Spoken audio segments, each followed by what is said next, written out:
আৰু অসম আৰু নাগালেণ্ডৰ সীমান্তৱৰ্তী অঞ্চলত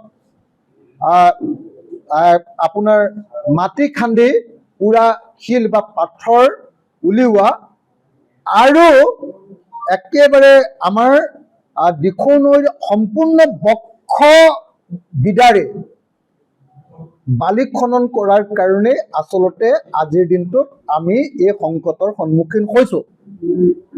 তদুপৰি আৰু এটা বিষয় হ'ল যে গোটেই নাগা পাহাৰৰ পৰাই গোটেই 4 লেনৰ কাৰণে মাটি অনা হৈছে আৰু 4 লেনৰ কাৰণে অনা মাটিৰে ইয়াত এখেতে কোৱাৰ নিচিনাকৈ 5টা এনেকুৱা পাহাৰ তৈয়াৰ কৰি দিয়া হৈছে।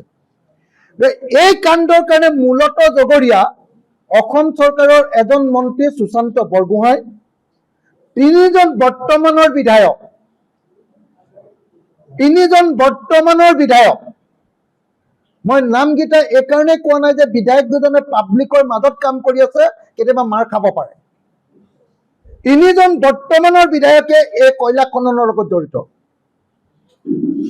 আৰু এজন মানুহ সুশান্ত বৰগোহাঁইৰ এজন চেলা, তেওঁ এই গোটেই কয়লা খননৰ কামটোত আগভাগ লয়।